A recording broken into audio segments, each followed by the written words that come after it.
Hi, everybody. It's your humble handicapper coming home in Las Vegas, week 2 of the NFL football season. We started off with a 4-1. Not bad, not bad. Let's try and keep it going.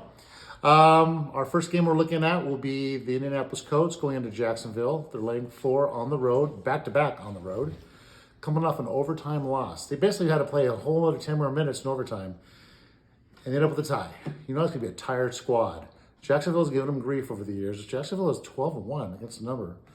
They just have the number. They play them tough. I like what I see from Lawrence. He's showing a lot of leadership as a young quarterback. A couple drops by his receivers. One was a touchdown. And he didn't get in their face. He just went up there and gave him a little slap on the butt and said, attaboy, we'll get him next time. Defense started taking the ball away. It's going to be a little warm down in Jacksonville, too. So that's going to be my first play. It's taking the Jacksonville Jaguars plus 3.5, 4, depending where you're shopping around. Our next play will be the Pittsburgh Steelers. I'm going to take them at home.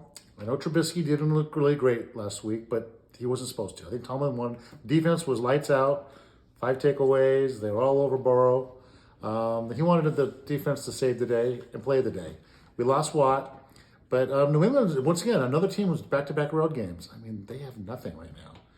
Matt Patricia and Judge, the offensive defensive coordinators, these guys don't bring a lot of quality to the table. Belichick can only do so much.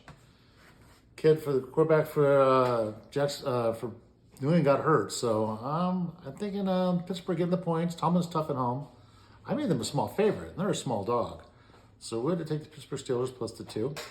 Our last morning game, we're going to be taking a look at the Buccaneers against the New Orleans Saints.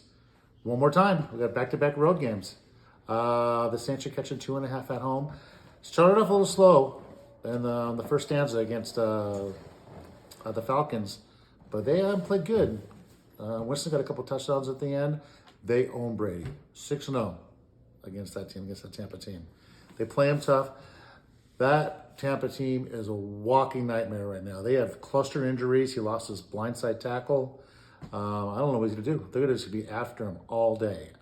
In the Dome, it's going to be a tough beat for them.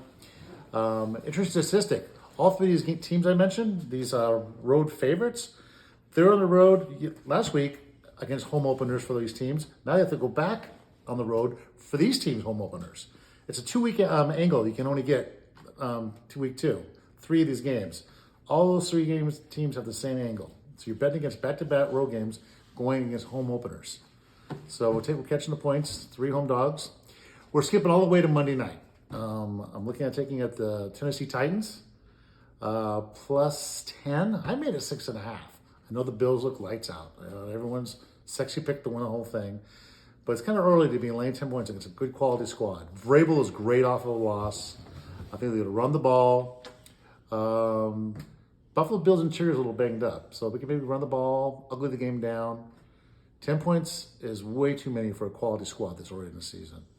So we take the points there. And lastly, we're going to take the Minnesota Vikings going into Philadelphia. I know Philadelphia has a sexy offense, kind of tough to defend, but they let Detroit put 35 on them, and I think that bodes well for the Minnesota Vikings. They can run the ball. Philly gave up 185 on the ground. So young, dynamic offense. The new coach, I think, is bringing something a lot to the table. People look at Cousins as being, he usually chokes them on late night under the big lights, but his last 2 he's done well. They've gotten rid of Zimmer, young blood. I'm thinking they hit the points. And it's that 2.5 point underdog angle I used last week with the Jaguars. So those are going to be my 5 plays. I like to mention, I always like to give a little insight into how I look at things. And one of the things that's a big deal is overreaction Sunday, overreaction Monday, overreaction Tuesday. Everyone is fell in love with Buffalo. I think that's a lot of points. You have to remember, teams are not as good as they looked last time, or they're not as bad as they looked last time. So, you can't fall in love with a team, and you can't definitely go, I'm not going to ever bet this team again, because there's only 3 or 2 squads. So, keep it even heavy you're dealing with this stuff.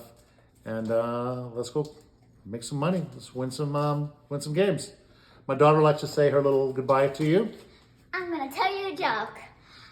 What did the cow say when he saw a jug on the street on the sidewalk? I don't know. What was that? It was moo. prove it. Okay. Don't forget to hit the subscribe button down below. Bye. Turn off the video. Bye.